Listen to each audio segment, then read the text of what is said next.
You are listening to Leaders and Legends, a podcast presented by Veteran Strategies, an Indiana-based public relations enterprise, and federally certified veteran-owned small business. I'm your host, Robert Bain, along with our producer, Chris Spangle. Our podcast is featured on the All Indiana Podcast Network in partnership with Wish TV. You may find Leaders and Legends at allindianapodcastnetwork.com. Thinking of starting a podcast or need to host a public meeting? Let Leaders and Legends LLC be your partner as you look for new ways to communicate your message. Please contact us at chris@leadersandlegends.net. As always, all our podcast interviews are dedicated to the legacy and generosity of P.E. McAllister. Today we are joined by our special co-host, Hall of Famer Jim Shella, which means, guess what? We're talking politics, government, and public service, and we are extraordinarily pleased and grateful to have Senator Rod Bray, who I've been chasing for a little bit, not too long, but a little bit.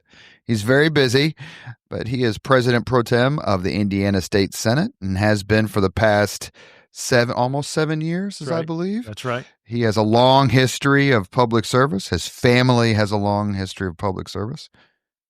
And he is now an attorney in the firm of Bray and Bray. That away. I think we have a hiring rut when I hear that name. Got to spread it out a little bit. You got one up on Morgan and Morgan. Yeah, that's right. He is, of course, one of those people who is younger than me and has achieved so much more than I have, which always makes me, just feel so good about my choices. But he went to IU. What year did you graduate? 87? I graduated high school in 87. I graduated from IU in 91. Good basketball years. Extremely good basketball years, yeah. And he got his JD from Valparaiso University. Senator Bray, thank you so much for joining us today. Yeah, thank you. Pleased to be here. Jim Shella, it's nice to see you this morning. Nice to see you. Nice to see you, Senator. Yeah, you as well, Jim. You remember how we met? We met on a Sunday afternoon. You were golfing alone at Eagle Creek Golf Course, and I don't know if I caught up to you or you caught up to me, and we finished the round together. I think it was on the ninth hole back when they had an executive 9. That's right. Yeah. I do remember that very well. Why were you by yourself? That was my Sunday habit, was sneak out there, and the executive 9, you didn't have to have a tee time, and you just go to the first tee, and if there's somebody there, you play with them, and if there's not, you just go on your own. And I think Senator Bray was doing the same thing. That's right. It was Sunday afternoon. It was I was a young attorney at the time, and it was just a nice way to spend a Sunday afternoon. I believe you were deputy prosecutor at the time, weren't you? I think I was. Yes. Yeah. Yes. Did you meet Senator Bray? Excuse me. While covering his father? That's the first time we met, and I'm not sure we encountered each other again until he was elected to the Senate. No, that's correct. Yeah. How long did you cover Richard Bray, I should mention? I should say that that's the same way I met Don Fisher. Is it really? Yeah. That ninth hole dogleg was it would hold everybody up. And so when you got to the ninth tee, you could figure on a little bit of a wait. And if there was somebody playing by themselves behind you, they would catch up to you. And that's where I got to meet a lot of people. Interesting. What was your handicap? Terrible. It was terrible. My swing. Probably. Yeah. I guess I hate to say this, even though I'm going to take pleasure at it. So you basically just went to the left on everything? No, my problem was a slice. I was off to the right. Off to the right, yeah. Good. How did you start your career in public service? There's so many opportunities for high school students and college students to work at on and around the State House. Yeah, I didn't do any of that, but, the State House came home to me a lot. I was, as a kid, as you've referenced already, my family is involved in politics, both my grandfather and my father. And so, I was around my dinner table all the time, heard it all the time. We would eat dinner when I was a child at my grandparents' house almost every Sunday, just really literally every Sunday. And my dad and my grandfather would argue about politics there at the table all afternoon long. And so I just kind of grew up with that. But I didn't really get involved in politics at all until I was involved in student government at IU, but not really involved in politics outside of that. And so when I finished law school, I came back to Morgan County to practice law, and I was a deputy prosecutor to start. And I'd been out maybe a year and a half or so when the Republican county chairman had just been elected to a term, and then her life changed. She got married. And so really shortly after that, she resigned, and some people came to me and thought, well, maybe you'd be a good county chairman. I was 26 at the time. And so I ran, won a really close election there. And that's kind of how I started my political career at that point. That was 1996. Were you deputy prosecutor at the time? No, I had just left that probably months before and was out in private practice at that point. Okay. Your grandfather was a congressman. Yeah, from 1950 to 1974. Yeah, it's pretty long serving. Did he lose? Did he run in 74 and lose in the Watergate landslide? He sure did. Yeah, he sure did. He later said at one time that he just ran one time too many. But, that was a challenging political year for Republicans, obviously. And your father was a fixture in the state Senate. I committee chairman, and I remember many a speech that he gave on the floor. He was how long was he there? He was in the Senate. He started in the Senate in 1992, and he finished in 12.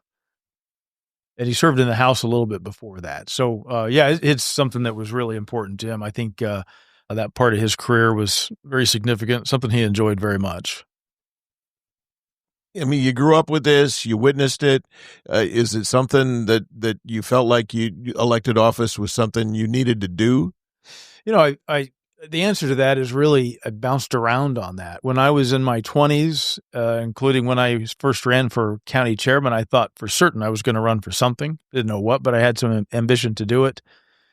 And then by the time I got into my 30s, my law practice, my private practice was going pretty well. I was also really busy. And I frankly set it aside as something that I would not ever get to, and then I got married and we had a child or two. And so, life is off and going, and I just didn't think about that at all. And then finally, when the Senate seat opened up in 2012, my practice was going well, but it had gotten a little bit more mundane, I guess. I get just more used to it. And so looking for another challenge. And so I decided to try it. And it turned out I liked it much more than I thought I would. When you had a little name ID. A little bit. Yeah, right. It's always helpful in politics. It does not hurt. Yeah. So you were there for 6 years before you got elected to the top leadership post. Right. That's pretty quick. I guess it is. The thing is, it's just a matter of, being in the right time and the right circumstance, I suppose. And what shocked me when I first got there, by the time I had finished my first term in 2016, I remember counting back there 18 people that were newer than me in the state Senate. I was shocked by how much churn there was in that 4-year period of time. People retired, people got beaten in primary or a November election, whatever the case may be. Anyway, a huge change. And then from 16 to 18, over that next 2 years, the churn really came from the top. Luke Kinley retired. Then all of a sudden, Brant Hirschman, who was the majority floor leader, retired. And David Long kind of inserted me in that spot. And I remember just after session had begun, it would have been 2018, I guess, David Long called me into his office and said, "Hey, I'm just so you know, I'm about to retire." And, before his term ended, I think he just felt his stage in life where he needed to do that. And so, I think his wife had retired, right? I think maybe so. Yeah. And so all of a sudden, that leadership, when that leadership moves on, there's a void there that needs to be filled. And for whatever reason, because I had just been appointed as majority floor leader, and I had a couple of kind of challenging bills that went fairly well. And so I had, this is my thought alone, but, enough clout or credibility that I could do complicated things, that some people had confidence in me. And I ended up being president pro tem. And it's been a wild ride ever since. A huge honor, but it's a challenging task. In the last 45 years, there have been only 3 Senate president pro tems in Indiana: Bob Garton, David Long, and now you. Right. What styles What did you learn from David Long? Did you learn anything from Garton? Because I know that, Senator Garton was one of those primary losses. Should we mention Rex Early at this podcast? What did you learn, or what did you learn from your predecessors, especially, obviously, David Long? I'll start with Senator Garton first. And he called me after I publicized that I was selected. And he said, I wonder if you'd come see me. And I said, absolutely. And so just a couple days later, I went down and had lunch with him. And he gave me a sheet, like front and back, of just pieces of advice that he thought would be useful for me. I still keep that close at hand, frankly. It was really kind of him to do, and also really, really practical and useful. So that's the first piece of advice I had. And then, of course, I had lots of conversations with David Long. He and I are close friends, remain close friends. I just saw him last night. I was up in Fort Wayne. And so when I took over as pro tem, he said, you're not going to see me in the State House for a long time. I'm going to get out of here and get out of your way, which I appreciated. But he also made it clear to me that I was able to call him if I ever needed to. And we did talk once in a while when something complicated or tricky would come up, and I just asked for his perspective on it. And I got another piece of advice from somebody that was a little bit surprising, and that was John Gregg. He was obviously Speaker of the House, run for governor a time or two. But I was down in Bloomington, and I had gone down he asked me to come down and to be a guest speaker at a class he was teaching on the IU campus. And afterward, he and I connected a little bit, and he spent some time, again, giving me his perspective and advice, which was really, really appreciated and also very practical and helpful. So I've got a ton of help along the way, which has been the case my whole life, frankly. So do you anticipate you'll have a long tenure in that role? I could end tomorrow. I have no idea. You want to make any announcements here on the podcast? Molly, you got something written for us that we haven't seen yet? I think from the time you took that post, you've had a supermajority of Republicans, correct? Yes. We've had Brian Bosma and Todd Houston on this podcast and ask them both, would you rather have a majority or a supermajority? And I think both of them said majority, right? So would you rather have a majority or a supermajority?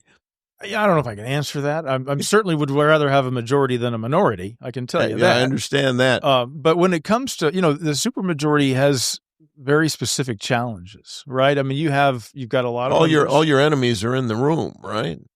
No, that's right. That's where the challenge comes from, because at that point, I mean, the Democrats, they truly do add value to our process, which I'm grateful for. And even though we fight frequently, they do add value, and that's a good thing. But yeah, when you have a supermajority, one, your members feel like, all right, you don't need my vote, I can peel off. You also do begin to challenge one another, because that's where some of the friction comes from. I think that's a natural process. And so you have to work hard to keep everybody moving in the same direction. And those are serious challenges. I don't doubt at all that if we had 26, there would be serious challenges there. They'd just be very different. The caucus would behave differently because we'd have to coalesce more strongly together. Yeah, it's either easier to unify when your opponent is across the hall, right? Absolutely. When it's in the room, it's a little more challenging. My problem covering a supermajority is that the Republicans would go off in caucus, and all of the debate would take place in caucus. There would be long caucuses, first of all, held in private. But then when you come out on the floor, everybody's worn out, and the speeches have already been given, and there's hardly any debate that can be presented to the public. Does that ever occur to you? I get asked that question sometimes. I don't quite buy into it. I mean, you take any particular bill, and you're going to have a committee hearing on it, and that is the opportunity for people from all over the state to come in and testify as to whether it's good, bad, how to change it and make it better. So never forget that part is always there and always really important. And we've had many hotly contested debates on the floor, sometimes from across the aisle, but sometimes in and amongst ourselves. And there's, those caucuses, that's part of the legislative process, obviously, but we still have to come out of the floor, present the bill, Sometimes we argue about it. Maybe we don't argue as much as some in the press would like because that's good coverage. But it's not just good coverage; it's informative for the public. It is, yeah, it is, and but that's the process, and we it's still a very open process. It's my theory that in Indiana and maybe nationwide, there are essentially two Republican parties. You've got the GOP, and then you've got MAGA. Which one do you belong to? I don't have the luxury of choosing one. I get to be the leader of the Senate, which is a huge honor, and that's my job. I'm trying to navigate that. And so we've said before, the Republican Party is a big tent. Lots of people fit in it, and we want them all there. I think that's the process we have. If you take a look at the Democrat Party, I can't purport to be an expert in that, but they have the same issue. They got people on the far left and people that are a little bit more centrist. But we as Republicans, we've got to accommodate both of those ideas and coalesce around policy that makes sense. It's one of the problems with the supermajority. Let me rephrase. There are no problems with the supermajority. It's one of the challenges with the supermajority is that everybody thinks they should get everything that they ask for because we as Republicans control it. So why wouldn't you give $5 million for this? Why wouldn't you appropriate $10 million for this? We're in charge. We should all get what we want all the time. Well, so I suppose it is. I mean, some people see it that way. Members of our caucus don't see it that way, I can tell you. But I do from time to time have somebody that's outside the building or a constituent or someone, say, hey, we're in the supermajority. Let's shove it down their throat. Well, that's a really bad plan, right? I mean, that builds cynicism and that builds all sorts of problems that come along with that. Regardless of the numbers that we have, we still need to craft thoughtful policy that's good for the state of Indiana. And, the Democrats are always going to be there trying to add value to the process. So we just can't say, yeah, we've got the votes, we're going to shove it down their throat. It's got to be good policy. And that's it. It takes a little bit of discipline to stay there as a supermajority because, the Democrats get mad and they walk out. We continue to do business. We have to discipline ourselves in that respect. And so, but we've done that all along the way. If you look at the percentages of the bills that pass in any particular year, they're very similar. About 60% of the bills are unanimous with every Republican and every Democrat voting for them. Over 90% year in, year out are bipartisan with some Republicans and some Democrats. So that leaves the bills that you would expect on hot topics that you can really almost count on two hands that are they go down just party lines. So we don't really behave that way, even though I suppose we could. But I think that's a quick way to lose your supermajority because most of the population of Indiana doesn't really feel that strongly aligned with one party or the other. And they start to get frustrated and cynical at that point. When you talk about having a supermajority, is that the result of gerrymandering? No, I think that's. Can I answer this one? Yeah, go ahead. No, please. You go ahead, Senator. You have to be constrained, and I don't. Well, if you look at the 24 election, Republicans won all the statewide races, and the margin was 58-42. But you've got more than 58% of the state represented by Republicans in the state Senate. We've also got 90% of the county sheriffs in the state. Right. I mean, and those aren't districts, those are county by county. And so that's where the state is. And so, that's the way to look at it. And the county commissioners are like 88% Republican, 12% Democrat. So that shows that's where the state of Indiana is. Let me follow up on that because I want Jim then to follow up. When I got involved in politics in the late 90s at a graduate school, out of being in the Army and all that stuff, and I decided I wanted to do. Below I-70, I'm going to say John Gregg country because it just was. Sure. And Jim, you've been around long enough to have witnessed this. The state goes to Barack Obama in 2008. First time since 1964. Since then, it's been almost a complete and total whitewash by Republicans, except for 12 when the wonderful Joe Donnelly, former podcast guest, won the Senate, and Glenda Ritz won superintendent of public instruction. As someone who grew up in, not Ohio River, southern Indiana, but south of I-70. South of 40, yeah. How do you explain the complete near elimination of the Democratic Party in Southern Indiana in the last decade or so? Well, I think a couple things. One, the first best answer is because the Republicans have come up with such great policy that they followed us, right? And Indiana is. You want to write that down, Shella? let me get my pen. And Indiana is in a great spot. I mean, our education is improving. We've got capital flowing into the state from outside because they know we're a stable place to do business. It has a low tax rate and reasonable regulation, right? So that is the first answer.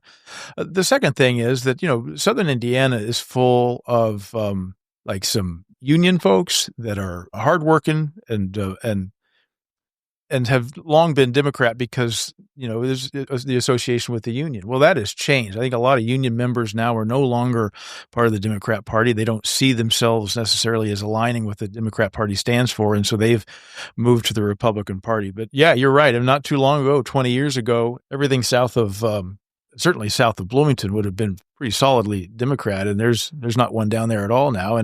And so it's partly because hopefully good policy that Indiana has been doing over the last few years, but also that Democrats have done some things that people can't follow.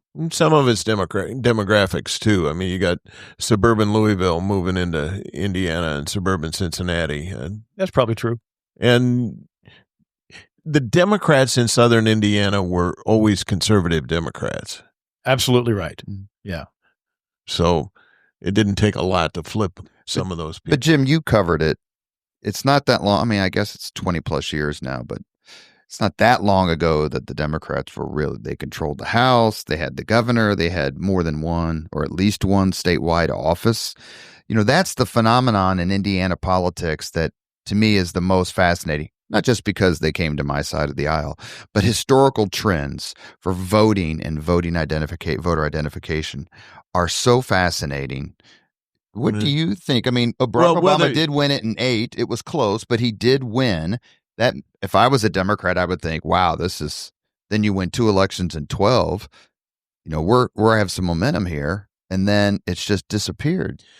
Well, whether it's cause or effect, I think the Democratic Party has atrophied in this state. They lack money, they lack leadership, they lack candidates, and I think that's a big issue for them. I guess my question to you, Senator, would be, would the state benefit from more vigorous competition? Everybody benefits from competition and challenge, right? It just makes you sharper, and we always welcome it. We don't shy away from it. And are you telling me that we want more Democrats in the state Senate? The answer is no. I don't really want that. I'm not going to advocate for that. So, well, I was trying to get a headline or two.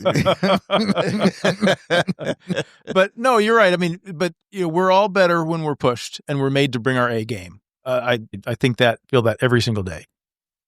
You are listening to the Leaders and Legends podcast, along with co-host Jim Shella.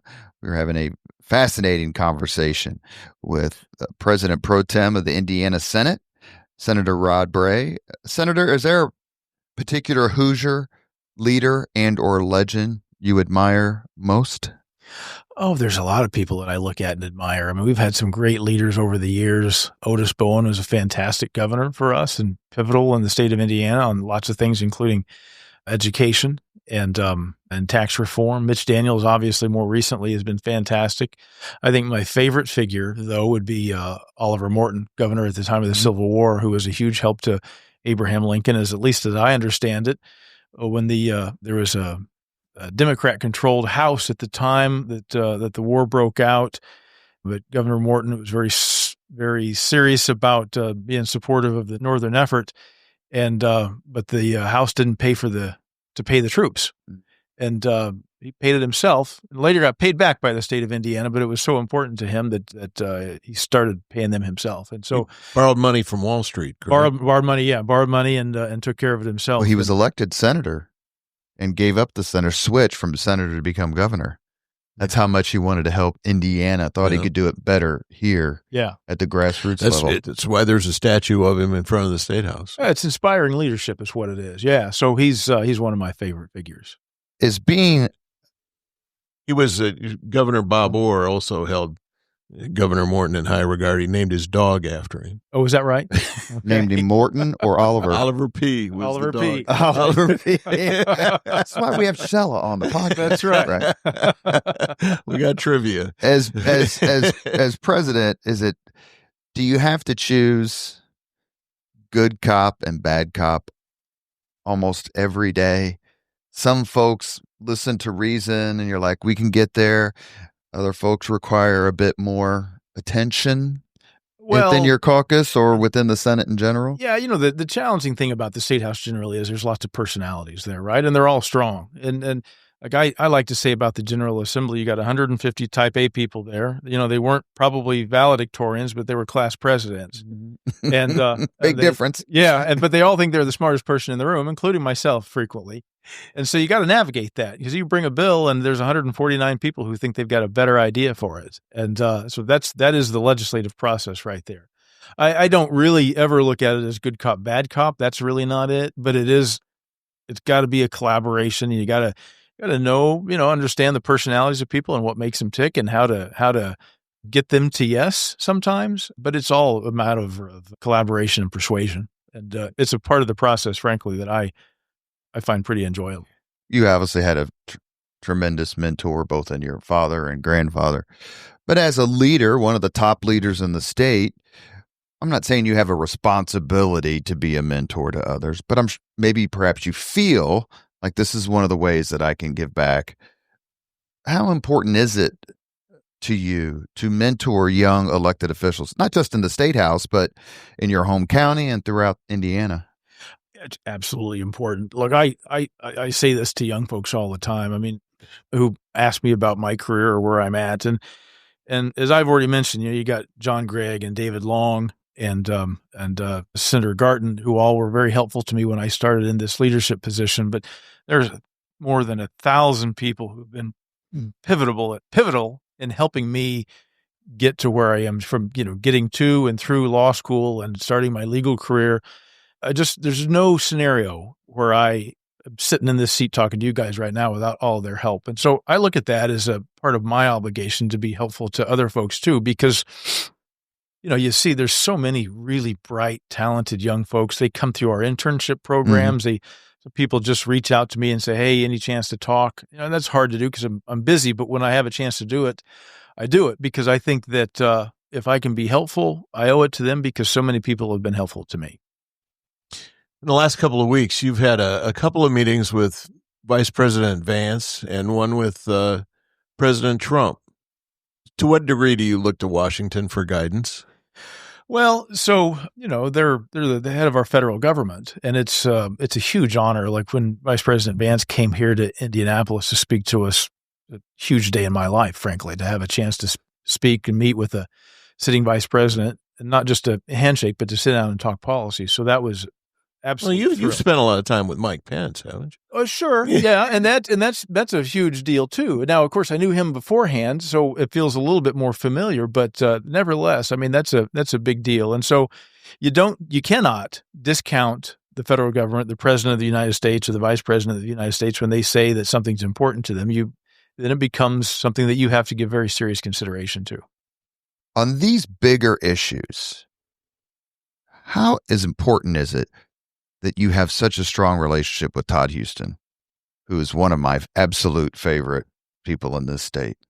Forget redistricting. I mean, there's tons of other issues as well. But the fact that you two, it seems obvious, get along, work well together, come from sort of the same place in a lot of ways. How helpful is that to you? It's absolutely vital, at least in my opinion. The communication between the House and the Senate is a must, obviously. I hold the Speaker in very high regard. He's extremely bright. He's got a great policy mind, and I wish I had that kind of talent, frankly. And we communicate all the time. We don't always agree, but we do recognize that we still need to communicate even when we don't. And so he's been a fantastic partner for the Senate, and the House has been a great partner under his leadership with the Senate. So if we didn't have that relationship, I can't imagine what it would be like. It would be so much more difficult, and it would be much more complicated to land in the right spot when it comes to policy. And so as he's just somebody that I trust, when he tells me something, I know that he's going to do it to the best of his ability. And you just can't replace that. Do you ever look at him or silently go, man, I don't want to have to deal with all those people. God love Todd Houston. How the hell did I only have this many to make happy or cajole? To have a body that's almost twice the size, sometimes that looks intimidating. So yeah, I feel for him. Yeah. I haven't been around the State House on a daily basis here in the last few years, but I know in the past there's generally some tension between the Senate and the House, even if one party controls both of them. The Senate seems to think they're the older sibling, as it were, and should have more say. You have an issue with that? We still think that way. Yeah. You know, it's so, and there is inherent tension all the time, all session long. There's tension between, certainly when the budget's being talked about, their perspective of it and ours is always going to be a little bit different. I think it's really fascinating. I mean, the founding fathers on the federal side, you created a house that is much closer to the constituents and to the voters, and then the Senate, which originally wasn't elected by voters at all, was elected by the General Assemblies. And the same thing here when you have people that are elected every 2 years and a body that's elected every 4. It's fascinating how different that is, because we are a little bit less subject to the political whims than the House is, and I think that is by design. So that inherent tension is natural and healthy and just absolutely part of the process. What's in the future for you? Do you look to higher office? No, I don't. This is frankly, as big a challenge as I can muster, right? Every day's hard. I really like it. I feel like I've got a substantive thumbprint on Indiana's policy. Zero interest in going to Washington, D.C. That looks like work every day. And the fact that we get so much more done here. And I'm not being critical of our contingent of congressmen and senators in Washington, D.C. That just is hard. It's a hard place to get something done.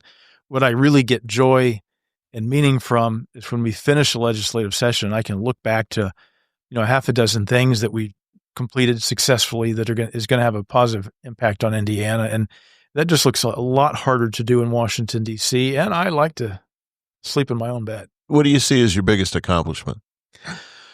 Gosh, that's there's a lot of things you could talk about there, from, some certain bills that I've like authored that I was particularly proud of. Like a body camera bill was something that was really contentious, but ended up passing the House and Senate without a no vote, because we just collaborated and brought a lot of people in. Some changes to civil forfeiture was challenging, but went through fairly well. So that's just me on a personal level. If you ask me, like later on after I'm done with this job, what I'd be most proud of, I think it's going to simply be the process, the culture that I try to bring forth. And that is civility all day, substantive, and trying to get good things done. And if you have an attitude or a culture that's where you've got civil and substantive debate and argument all the time, you can do really hard things. It doesn't matter what the thing is. You can be really hard and it still gets done, and the people have confidence that you've done it and that they've been heard and that you tried to land in the right spot. So that part of the process is probably what I take the most seriously. The press is part of the process. Oh, yeah. And the press corps in the State House has been shrinking. I see that as a problem. Do you? Yeah, I do. I mean, it's, that the journalism and the press, that industry is extremely dynamic right now. And that's brought on by the internet and technology. And everybody thinks they're a journalist now because they can just jump on and do say something on Facebook or Instagram or whatever the case may be. So I think that's a problem. We need that light shined on us, because that's where accountability comes from. I look at it, though. I think the bigger problem is not the State House. We've got a group of people there that are keeping an eye on us, and we must have that. But I think the bigger problem is that newspapers and radios across the state and smaller communities are going away. And so city council meetings, county commissioner meetings, school board meetings are all going without somebody in there writing it down and telling the world about it. That's a challenge, because when you remove that accountability, people are tempted to get a little bit sloppier or lazier, and that's a serious problem. Much of the media is being replaced by social media, and there's a lot of social media created by office holders. Do you give your members any guidance on how to use social media? We don't do a lot of social media in the formal part of our office, really, but and we talk. But you have members who do their own. Oh gosh, yeah. And some of them are really super good at it. Some of them are less so, like me. And so we talk a little bit about it. We talk about messaging. We talk about telling our story and the story of Indiana all the time, and how it's best to do that. But members on their own accounts or their campaign accounts have largely free reign to do what they need to do. You're listening to the Leaders and Legends podcast, along with Jim Shella. This is Robert Vane, and we're discussing politics, government, mentorship, and many other things with President Pro Tem of the Indiana Senate, Rod Bray. You get to say no a lot. Sure. Do you enjoy saying no? It depends on what the issue is. Yeah, no, not really. I mean, it's a challenging thing to do, and I don't have to say no as often as Senator Mishler does. I mean, he's the chair of the Appropriations Committee. He's got to wake up every morning and practice no in the mirror before he comes to work. But it's part of the process. Bob Meeks used to have that job, and I think he enjoyed saying he no. may have. Yeah, he may have. But you are of the power, or at least the influence, however you want to say it, to give folks, what they want, what's important to them. This is very important to my district. And when you take on a leadership position, it's the famous Churchill quote, you have enemies, good, that means you've stood for something in your life. When you take on a position like you have, or like Todd Houston for speaker, you're going to have to tell good friends you can't have what you want. Yeah. Is that something that weighs on you? Not very much. It's just the right thing to do, right? You try and figure out what the right thing is. It's challenging when it's unclear what the right path is. That can be challenging. But when it's clear to me, I don't have a problem saying no. It's just the right thing. And in particular for myself in the leadership position that I have, I got to keep a perspective not just for my district alone or recognizing someone else is working for their district alone, but it's a matter of what's best for the entire state. That's what I try to focus on. But no is part of the process. And if you can't say no, then you're not going to be an effective leader. Sometimes, just one more, Jim, then you can have it. Sometimes you're saying no to someone who's been in the Senate for 6 months. Sometimes you're saying no to someone who's been in the Senate for 20 plus years. Then you have to say no to the governor, no matter who that is. Is there a qualitative difference in the saying no? Like the governor of you talk about the entire state. The governor of the entire state says X is important. And you're like, we can't afford it, or I don't think it's important enough to make it through this session. Does it get to be a little more difficult the longer or the more powerful the person is you're saying no to? Because it's always easy to go, yeah, whatever you need.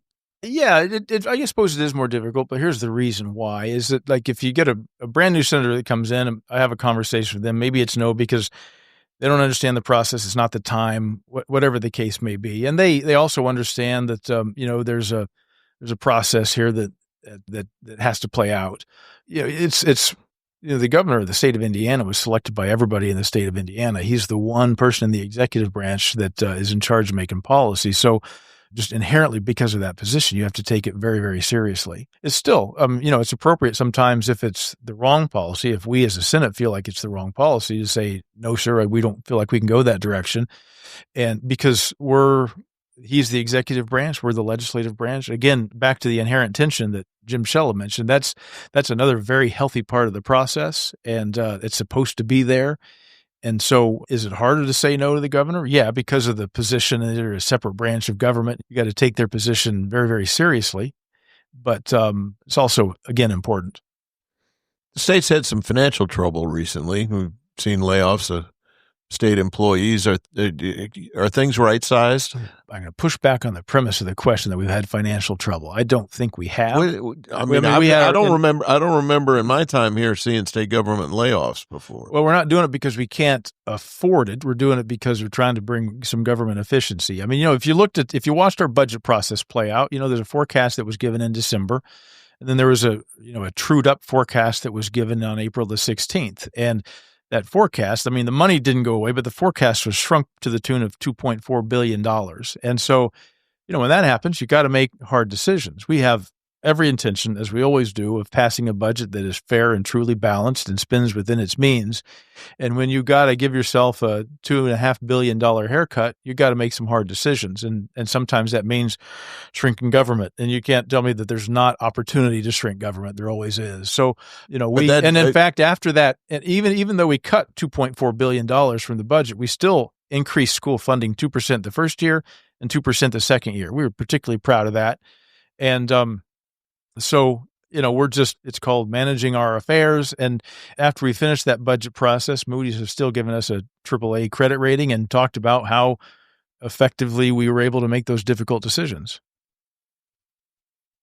$2.4 billion haircut still, in my book, sounds like a financial problem, but not to quibble. Yeah.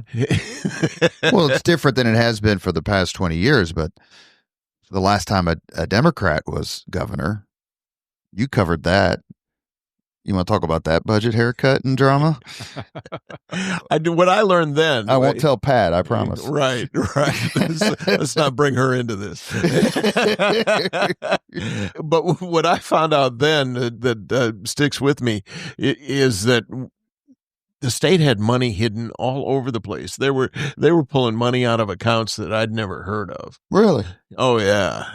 But Senator Garton worked on that about 2 years ago, and he found all sorts of pockets of money that were, appropriated in some past budget but never got spent and were just still hiding there. I can't remember, so I won't say the number, but it was millions of dollars that he found a couple of years ago. And so, bring that back into the general fund and let's get it somewhere it was going to be effective. Not to say he got it all. That's always a challenge in government. But, we take that government efficiently very seriously. Governor Braun does as well. And so it's all just part of continued management. But I again, push back completely on the fact that we've got fiscal problems. You got one more? Well, you've worked with 3 governors, correct? In leadership, I've worked with 2, but I served under Governor Pence as well, yes. Okay. Big changes? Very different personalities, extremely different personalities, all unique and interesting and strong in their own way. What I found is super interesting over the last 8 months or so is watching the transition from one governor to the next in the position as President Pro Tem that I have now. And I have a renewed respect for how difficult that transition is. Like I watched Governor Braun's team, you win an election in November. You've got some ideas and things that you ran on that you want to put together, but not only do you have to then get that into some sort of legislative form to present as priorities for the General Assembly, but you've also got to hire the people in there to do it, and you've got to craft a budget.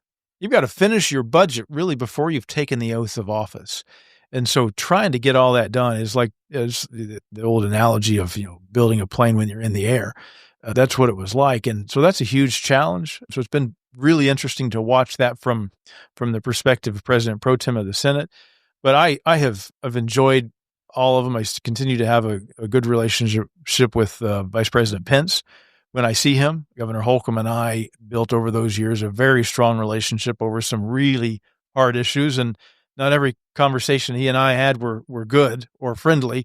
They were hard, right? But our relationship is fantastic, and I have an incredible amount of respect for him.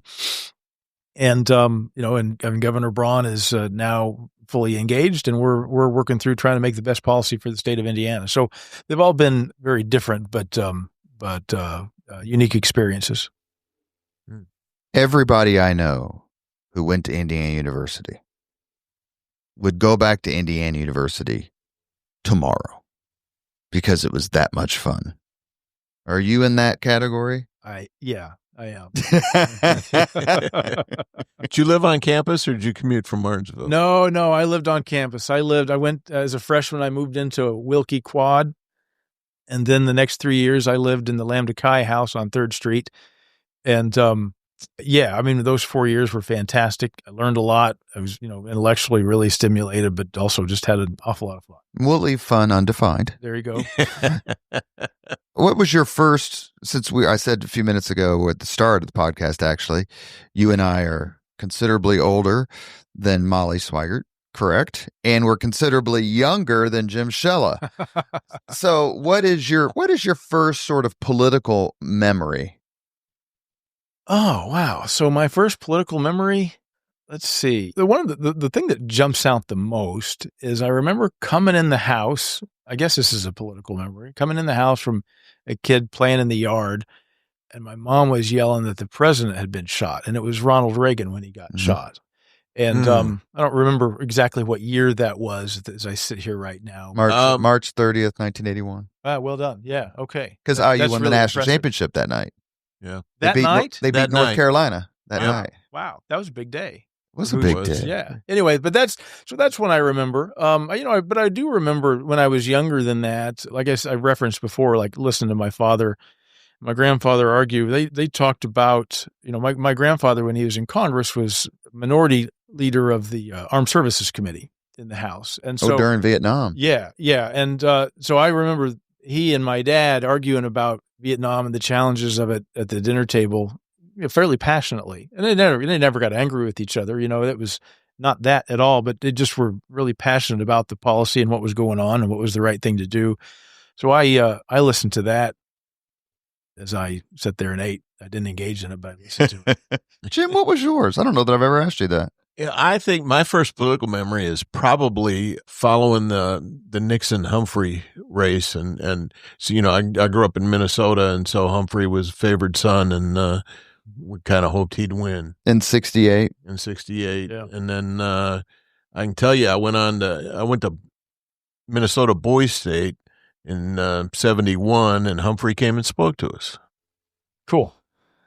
Were you a fan of? Wasn't Muskie from? No, Muskie's from Maine. He's Mondale's who I'm thinking of. I met Vice President Mondale when I was working in Iowa. He came to make an appearance one day, and I think he was speaking at a Democratic rally, and he got there early, and I'd wandered over to say hello, and we had a nice little conversation about growing up in small towns in Minnesota, southern Minnesota. Neat. Yeah. You talked a few minutes ago, Senator, about I asked about mentorship, and you mentioned turnover. How important is it to have that turnover? Some people love term limits, some people don't. That's not the point of this question. But, at a certain point, you have to have new blood, younger blood, whatever, someone who's involved in certain aspects of the economy now. It's different than maybe someone who was in steel 50 years ago, right? Because the economy changes so much. Education changes so much. How important is it? And this is really all of that question is just an intro for me to ask you how amazing my favorite senator, Kyle Walker, is, because he is my favorite senator and one of the absolute best people I've ever met. So when someone like Kyle comes in, younger, incredibly intelligent politically, but certainly has a policy wonkiness to him. Is that like, okay, we got somebody new in the room? Yeah, it's you just have to have a mix. I mean, you like some institutional knowledge. Somebody can sit there and think, 20 years ago we did this because of X, and this was what we were concerned about, or we tried that, and here's the repercussion for it. And so there's real value in those members that have been there a long time and can provide that historical context to some things that we're working on. But then you absolutely have to continue to have new blood and new talent come in. Kyle Walker's a great example. He's certainly a political talent, but he's also a policy wonk. I mean, he really likes fiscal and tax policy. That kind of is like watching paint dry for some people, and but it's not for him, and he's really good at it. To have somebody with that skill set come in is super important. So you have to, again, it's just really a mix because, even though he comes in with lots of skills of his own, a really impressive skill set, he can learn from people that have also been there for a while. And so we try to make sure that the folks that have been there have an opportunity to pass on that experience and that culture to the folks that are new. But, we continue to have constant turnover. In fact, 25 in the last year, in a non-election year, we had we had 3 new members. First, Jack Sandlin passed Mhm. away tragically, and we get Cindy Carrasco from that. But you also have Randy Maxwell because of Chip Perfect's retirement. Senator Maxwell came in, and Senator Clark came in when Senator Crane didn't run again. So you've got a constant turnover and people that are super talented and bring their own skills and knowledge. And so it's kind of a nice mix of people that have been there a long time and can provide that value, and then people that are new and have lots of energy and ideas and new skill sets. So far, that's worked really well for us. I have a lot of respect for your political team. Carrie and Matt Yeah. Zapfi are They're super talented. terrific and good Notre Dame fans, I should add. Oh, for sure. But how hard is it for you, or maybe it's not difficult, to stay out of primaries? Because Republican elected officials, since they do have overwhelming majorities, know if they can survive if they could survive the primary, then the chances look good for them in November. There's always this talk of so-and-so being primaried from the right wing because of vote X or statement Y. Is that something that you enjoy, sort of the politics of it, getting your hands in the mix, or is that something like, look, I'm the president of the Senate, you guys figure that out? Yeah, we don't get deeply involved in that. When there's an open seat, we don't get involved in that. We kind of let that process play out. When there's a caucus, of course, you don't get involved in that. When a caucus meeting, when someone retires midterm, and then the precinct committeemen from that party select the person, I keep my ear to the ground to see who's interested. And because I'm interested in who our new membership will be, for sure, but I don't play a particular role in it. So the one thing that we do is we are helpful to our members. If they have a primary race, then we try to be helpful for them. Is it still fun, politics in and of itself? You talk to a lot of groups, whether it's students, young kids, or professional groups, and I know Jim has probably done that hundreds of times. In politics, Big P, seems like it's getting a hell of a lot of punishment. Oh, it's so terrible. It's worse than it's ever been. First off, I don't think it's terrible. Second, it's certainly not worse than it's ever been. Yeah. You mentioned Oliver P. Morton. If I could just interrupt, when I talk to young people, when people say I hate politics, I tell them, you understand there's politics everywhere. There's politics at home. There's politics at church. There's politics at work. Politics is the only place where they call it what it is. Yeah, So- fair point. so that so you're free to question people's motives. Yeah. That's exactly right. Yeah. But is it difficult? Do you find more pushback, to Jim's point? People just don't want to get in politics because it just all seems so X, Y, and Z. But you're like, when I speak to them, I'm like, you will meet the best people, have so much fun. Surely it helps your career. Of course, it's been indispensable to mine. But Republican and Democrat, Jim's all-time favorite state senator, he's going to say this isn't true, but it is. It's Earlene Rogers. Okay. You want to push back on that? And not necessarily, no, because, first of all, Earlene worked very hard for her constituents, but she was always forthcoming with the media. Earlene Rogers was fantastic. I know she and my father had a really close relationship. They really, really enjoyed each other, had a lot of respect for one another. And so they had a long and wonderful relationship because he just thought so highly of her. I mean, one of my better memories of covering the state Senate was the day that she won passage of the casino legislation for Gary, and she went off the floor and called her mother immediately, and we were able to get videotape of her sharing the news with her mother. Yeah, that's neat. But how do you get younger folks over the hurdle of what they see on social media or whatever to go, no, trust me, once you get past that, the friendships you make are going to be. You're absolutely right. I mean, the vitriol that you see on social media does, one, breed cynicism. Two, young people take a look at that and think, why in the world would I do that? My kids do that. Why in the world would I go into that world? And, and so on some level, you got to have thick skin. And I do share that with young folks, but you're exactly right. I mean, It's fun. It's dynamic. It changes every day. No day is ever the same, and it creates lots of challenges. And it's the way. It's the path toward making good policy for your community. So, it's not only is it super interesting and challenging, but it's also really important. And Jim, you're exactly right. You never get away from politics. Some of the most challenging politics are on your church administrative board or the school. Trust PTO. me, I served 2 terms as president of the board, and that's really hard stuff. Yeah. So you don't get away from it. This is just, we call it what it is. It's ubiquitous in our world. Jim, you have one more before we get to the 5 questions? Oh, let's get to the 5 questions. So we ask the same 5 questions of all of our guests. Are you ready? I guess so. What was your first job? I was a cook at Pizza Hut. Pizza Hut is so good. Yeah. You'd set up the buffet? I would set up the buffet, and I'd make the pizzas in back, and I think I made like $4.10 an hour. My first job was making pizzas at Pasquale's. No kidding? Yeah, in Irvington, $3.35 an hour. It's amazing the difference in clientele who shows up at 7 p.m. on a Friday and 12 a.m. on a Friday. For sure, yeah. What was your first concert? First concert was the Psychedelic Furs at Clues Hall at Butler.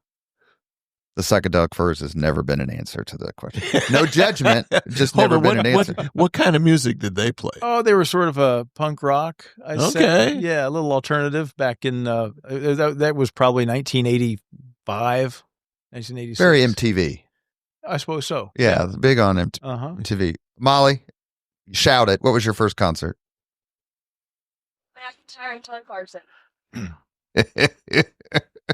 I would have thought that would have been your first concert. If you could suggest any book for someone to read, which book would you choose? I think that I give a book to my intern after the end of every session, and it's Outliers by Malcolm Gladwell. I don't know if you've ever read it or not. It's a fantastic book. It's almost kind of almost a class book or a textbook, but it talks about success and where success comes from. And it makes the point that it's not just you working hard and showing up is part of it, but also just having some, the emotional intelligence to navigate your world. And so it was insightful to me. I didn't read it until I was in my 40s. I wish I'd have read it much earlier, and I wish I'd had that book when I was in my 20s. Is that the one where he says you have to do something 10,000 times in order to be good at it? Yes. Yeah. Yes. Yeah. I mean, there's all sorts of neat things in there. Like they say, they do a study of people that have, this maybe get too far into the answer, but a study of people, the most intelligent of the most intelligent, IQs of 190 and above. And they followed them for 40 years.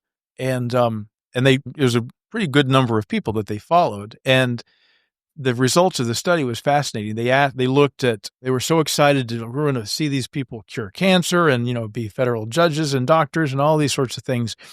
And the result of the study showed that the success rate of these people with IQ of 190 and above was exactly equivalent to the rest of the population. No more successful at all. You had homeless people and federal judges and doctors and plumbers and somebody from every perspective of life. It had no impact whatsoever. I thought that was absolutely fascinating. I once spoke to a Mensa meeting, and I was shocked by the variety of people in there. Yeah. You have to do something 10,000 times to be good at it? To be an expert. I got to get married 9,997 more times to be good at it. I'm no quitter, Jim.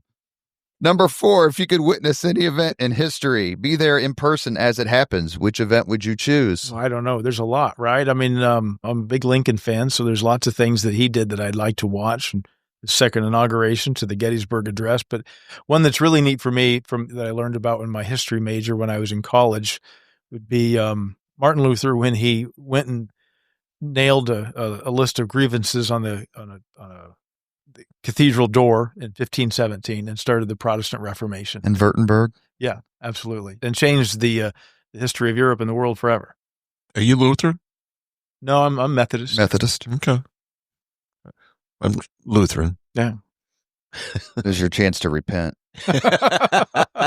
We have an American Pope, guys. Last question. And I should have mentioned earlier that you're a history major because my graduate degree is in medieval history. Yeah. And people are like, how the hell do you pay the electric bill with that sort of degree? But you prove you can. Yes. You can. You can. Yeah. And it gives you a great perspective on the world. Did you read Lincoln on the Verge? I didn't read Lincoln on the Verge. I recently read Team of Rivals by Doris Kearns Goodwin, which was a really good Lincoln book. Lincoln on the Verge is all about his travel from Springfield to D.C. to become president. Okay. It is absolutely off the charts. The author came on my podcast. He was terrific because, Lincoln stopped here. Yeah. I'll get you a copy. I'd love that. Thank you. Yeah, Rob Kendall, if you're listening, I'm going to buy him a copy of a book, and it's going to be on the list somewhere disclosed, so don't worry about it. Love you. If you could have dinner with anyone living today, 2 hours off the record, living today, just to chat, whom would you choose? Anyone living today, just to chat. I guess I would take, this is not going to be very imaginative, but I'd take the President of the United States, not because it's Mr. Trump, just because it's the person that's leading the West and the world and the nation. And just to be able to pick their brain as to what those challenges are, what the weight is on their shoulders, I think it would be an interesting experience. And again, it would be whoever the sitting president was at the time would be fascinating for me. And that's why I throw in the off the record as part of the question, because hopefully you would get, the inside scoop on things that they wouldn't. Yeah. Of course, with President Trump, I don't know that there's a difference between public and private. You might get straight up anyway. I have a bonus sixth question. Oh, okay. Never been asked. Okay. You ready? I think so. Gillespie, Kraft, Swigert, all three named Molly, all three running comms, the Indiana House, the Indiana Senate, and the governor's office. I don't know Molly Swigert that well, but Molly Kraft and Molly Gillespie I've known for a long time. Why is the Senate Molly the best of the Mollies? First of all, I'll tell you that the House Molly, we refer to her as the House Molly. She came from the Senate, so she's got a good start. She, in fact, she worked for me before I was in my current position, and so I think very highly of her. And she had a good start in the Senate, so she's moving in a good direction. We love Molly Gillespie, but Molly Swigert is the best, without hands down, because she comes to me most mornings anticipating all the challenges I'm going to have in the day before I know that they're on their way to me, and I am eternally grateful for that every day. I should defend Molly or promote Molly Kraft by saying she's a huge history buff, especially of the Tudor-Stuart period in England. So if you ever have a chance to run into her, she would love to talk about Queen Elizabeth and Henry VIII with you. Yeah. And do so. Do you guys get together, the three of you? So when someone says, "Hey, Molly, what do you do?" Listen, I'm empathetic. I played on a high school baseball team with 5 gyms. Is it really? You have been listening to Leaders and Legends, a podcast presented by Veteran Strategies, an Indiana-based public relations enterprise. We are also a federally certified, veteran-owned small business. Our guest today, President Pro Tem of the Indiana Senate, Rod Bray. Very kind of you to give us your time. And I must say, as always, all our podcast interviews are dedicated to the legacy and generosity of P.E. McAllister. Jim, thank you very much. Thank you. Thank you, Senator. Yeah, thanks for Senator, having me. thank you so much. I really enjoyed this. Thank you. Molly, thank you so much. You did a lot to make this happen.